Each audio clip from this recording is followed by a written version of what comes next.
tofu. Alright, so speaking of attention, I hope that the setup has got your attention. We have a camera rig, we have food ready to go. Henry Sue is setting up. I'm going to share a little bit about Henry and what we're doing with these brands, because as Michael noted, Henry is a consultant with Hodo Foods out there towards the front of the hall. Henry Sue is a Oakland-based dumpling maker. His past identities have included a public health advocate, an architect, and a designer.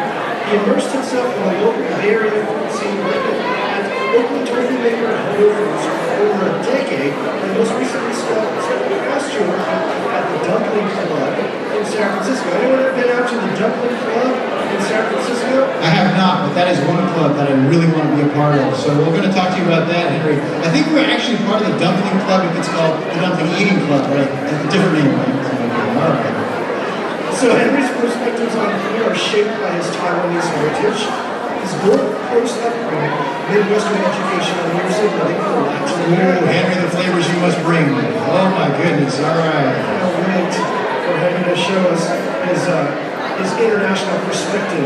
You know, I hear he also leads food tours, because that insight into many different cultures has got to be giving you a good perspective. And so, Henry leads food tours. He teaches dumpling making, of course, and hosts Taiwanese pop-up dinners, and occasionally you may find him working a farm stand at a local market where he probably has some of the best insight and information, and usually there are some great shortcuts to share with folks who are trying to figure out what to buy at that farmer's market. We can give great suggestions. Henry is a chef as well as a purveyor of these fine products. As we talked about, Henry will be hosting and conducting 2 tofu making workshops in Hall C at 1:45 and at 3:45. And the hall diagrams and layouts are all within the program. I hope you picked one up, and there's diagrams with all the activities going on here at the Soy Tofu Festival. The cost of these workshops is $50, and the proceeds help, of course, the Nishige Foundation, the nonprofit that we're here to help support and keep going. And we've taken us through wartime all the way to present day, evolving from a newspaper to an online source where we can even get videos of wonderful processes like this. But here today, we have our friend Henry Shu. Take it away, Henry. Ladies and gentlemen, Henry Shu from Hodo Foods. Okay. Thank you so much for coming. It's not totally rare, but it's good to be in a room of people who like soy products and tofu. Often when we're out sharing our love for tofu or soy, and if it's not something people are familiar with, then they kind of freak out. So, tofu has a history of over 2,000 years. It originated in China, and we say that it was developed as kind of a happy accident, as many culinary things have happened over the years. And soybeans, as you all know, are a great source of protein, fiber, antioxidants, several things. And Hodo, is everyone here familiar with Hodo? The tofu company. We're based in Oakland, and this is actually our 20th year of existence. So we started at the farmers markets here in the Bay Area, and inside the founder, when he first started the company, just found a lack of artisanal, handmade, organic tofu products. The first several years we were just at farmers markets and Northern California, and now we're available nationwide as well as through food service. So restaurants here in the Bay Area use our tofu, and Chipotle uses our tofu for sofritas. Has everyone here had Chipotle sofritas? They use Hodo organic extra firm tofu. But I'll just quickly talk about a few of our products that you may know or are familiar with. But we are well known for our curry nuggets, and we also have a Chinese 5-spice tofu nugget. This is our yuba, our spicy yuba. Is everyone here familiar with yuba? Yuba is the Japanese name for tofu skin or bean curd sheet. We make ready-to-eat versions. We also have plain sheets if you're coming to the workshop later today, we'll be talking about yuba and maybe making a little yuba with the soy milk. And we have a braised tofu, a miso tofu that's already seasoned. And then our newest products are our dips. And they're tofu dips or soybean dips that are akin to, a lot of people are calling them a soy version of hummus, just because and I just heard this from a friend recently that they were like, we don't like chickpeas, they're too heavy, and we're so glad you made this because we're tofu lovers and it's easier to eat. So today we're going to be doing a cooking demo with our dips. So it's summertime now, and we're trying to figure out different ways of using the dips for entertaining or for sharing with friends. And this is going to be a really simple thing, but we're going to be making, the three flavors that we have actually are sambal, sweet chili, zesty lemon, and a chili crisp. We're going to be using the sambal sweet chili dip today in our salad dressing that we're making. And if you guys are the volunteers today are already passing out samples, how's it going? Flavorful? The flavor profile of these will make it really easy to make dips. Obviously, all you have to do is open the package and use it as a dip for veggies or chips. You can use it in wraps. Obviously, you can make pinwheels and you can serve them at parties or take them to picnics. And but we wanted to come up with a way that was another way to share it with several people. And if you're already tasting it, I'm going to show you how we put this together. And can you see all the ingredients here, more or less? This is pre-washed, pre-made spring mix that you can find anywhere. This is already ready. And then the other prep that we're going to do is, how many of you are also Napa cabbage lovers? So Napa cabbage, if you don't know this already, even though it's not a dark green, is considered to be one of the healthiest vegetables. It always comes up as top 5 most nutrient-dense vegetables. Often you'll think about this in making dumplings or in stews or to line your basket when you're steaming things maybe. I don't know, but one of my favorite things to do, and especially during the summer, is during the winter, cabbages are known to kind of head really densely in the summertime. I mean in the winter, but in the summer, especially if you shop at a farmer's market or a natural health food store, you'll find that the leaves become quite leafy and green and loose. And I think it's a great way to use as a salad green. And that's here. And then to give it a little bit more crunch and color, we're going to use purple cabbage.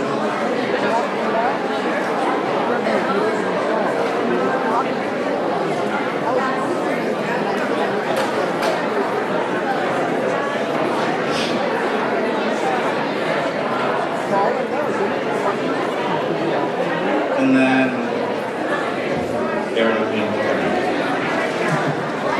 and then for the salad dressing, I don't know if you can see this, but it's really simple. Do people here make their own salad dressing? Do people buy their salad dressing? So this is kind of halfway in between. We're taking some of the work out for you. And I kind of joke about this a little bit with, I know for most Asians, tofu is often eaten with meat. It's not necessarily in the purvey or the land of vegans. But we do have a lot of vegan followers who always lament that people always say, how do you get your protein? And in this situation, we're going to say, even though this does have protein in it, your salad dressing now is your protein source. So this is the sweet sambal. And I'm going to empty the contents of this in the blender.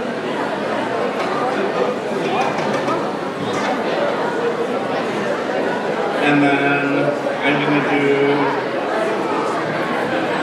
for salad dressings, it's always nice to have a little bit of acid, obviously, and a little bit of fat. So I'm using apple cider vinegar. And I'm going to do about, for one container, about half a cup. And then I'm going to use olive oil for fat. Olive oil is also the fat that's already in the dip. Also about half a cup. And then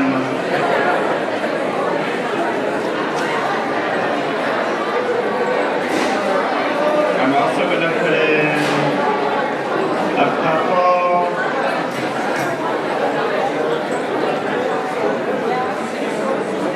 cloves of garlic.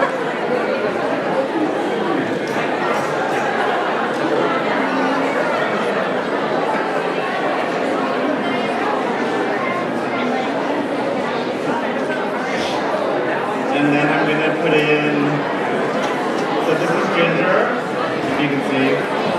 And then I'm going to use a microplane. This is just a little version of one. And I'm going to grate it in.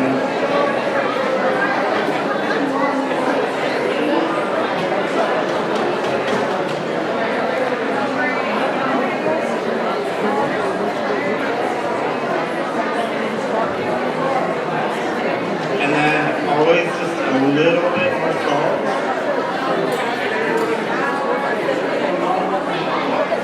And you can do this to taste. And you can do cracked black pepper, but sometimes, and this is a smoky flavor profile, so I'm going to actually use white pepper powder, which is a little bit spicier. And the other thing about garlic and ginger, at least in Chinese cuisine, is that one kind of balances out the other. Garlic is hard to digest, and ginger is much easier to help with digestion, so it's nice to mix up the two. Oh god.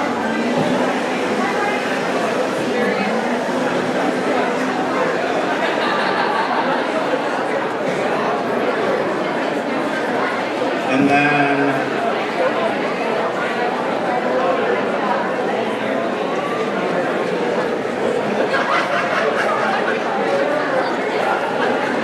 that's basically it. It's really simple. The flavor's already there, and it adds some smokiness, and then we just finish it off with some pumpkin seeds, and that's it. So that's what you are tasting. Did everyone get a sample already? Okay. I think they're bringing out more. But yeah, so that's kind of it. Pretty simple and nutritious and hopefully tasty. Okay, thank you.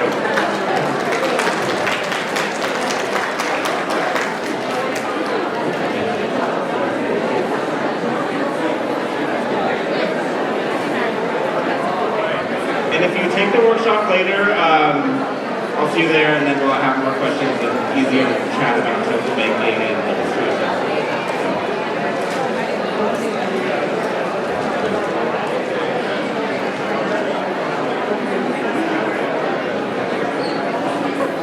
Thank you, Henry, for that wonderful demonstration. So if you're at all interested in the new Hodo dish, please visit their booth in this hall and talk to Leah. Is that right? Leah's here? Yes, Leah. Our booth is in the back next to that corner, and if you want to try the dips, that's the best place to go. Yeah. Yes. And if anybody has any questions, I'm here to answer. So we're going to take a few moments to answer any questions that you might have about this particular process or foods or Henry and the whole food company. Are there any questions out there? What you just had? Yeah. Yeah. Is everyone familiar with this kind of microplane or device? The Japanese often will have a metal or ceramic plate with teeth. That's a great way to grate your ginger as well, and to kind of keep all of the liquid from the ginger and the break up the fiber. But I find, if you can see this, it's a microplane or a grater, a very fine grater, and so I'm just kind of using this to grate it, just to get all the fibers out, even though the Vitamix is probably pretty good. So the skin, the question is if I peel the skin. I did not peel the skin this time, but you can peel the skin if you don't want it. Usually it's pretty clean in grocery stores these days. In Chinese traditional medicine, there is something about separating the skin from the flesh. So one is the yin and one is the yang. So if you want to be really anal about, I don't know much about Chinese traditional medicine, but some people will save the skin to make a tea and then eat the flesh separately so that they're really balancing out their diet. But usually if I'm doing this kind of application, I'll just grate it with the skin. Excellent, thank you, Henry. Any other questions out there? All right.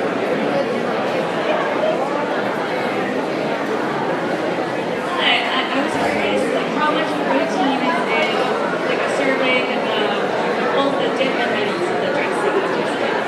The dip is actually, we're only at, for 2 tablespoons is 2 grams, is 2 grams of protein. And then, so, very little, but you're just kind of adding it up. If you have the block tofu, for example, the extra firm tofu, it is 13 grams of protein for 3 ounces. So this is a 10-ounce block. This is a 10-ounce block, and just a third of it is about 25% of an adult's protein for the day. So in this format, it's been, we've added things to it to kind of, everything counts when you add things. Great, thank you, Henry. And actually, we have some more salads that just came out. If you would like another salad, or if you missed the first round, we have Soy Tofu vegetable volunteers. Looks like a few folks didn't get it during the first pass. So, are there other questions? Anyone else who might have additional questions for Henry? All right, we have one over here.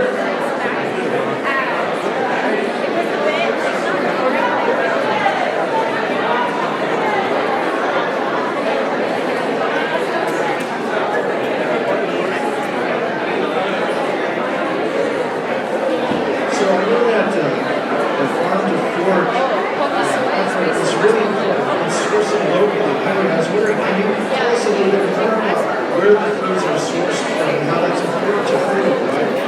So Hodo started about 20 years ago, and we source our soybeans from one cooperative family farmers in the Midwest in Illinois called Clay Family Farm. And that was when we were very small and just in Northern California and mostly Bay Area. But as we've grown, it really has been kind of a difficult situation trying to find organic, non-GMO soybeans. If you are all familiar with organic sourcing or non-GMO issues, Hodo is pretty dedicated. We're a certified organic product, so everything is organic. And soybeans, I think it's about less than 5% of soybeans in this country are organic and non-GMO. And on top of that, to find beans. So it's always been a little bit of an issue trying to find beans as we've grown. We try to stay in the Midwest.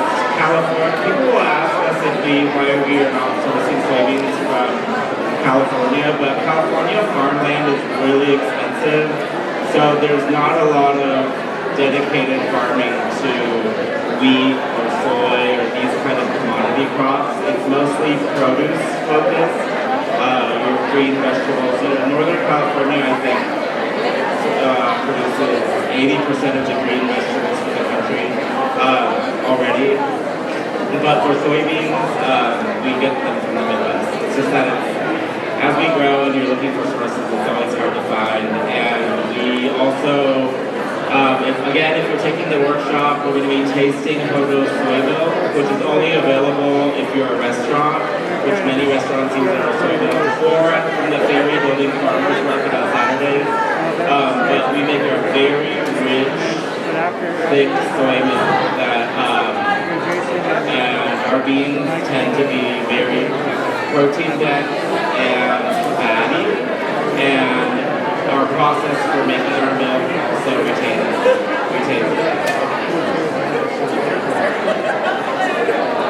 Great, thank you very much, Henry. Are there any questions?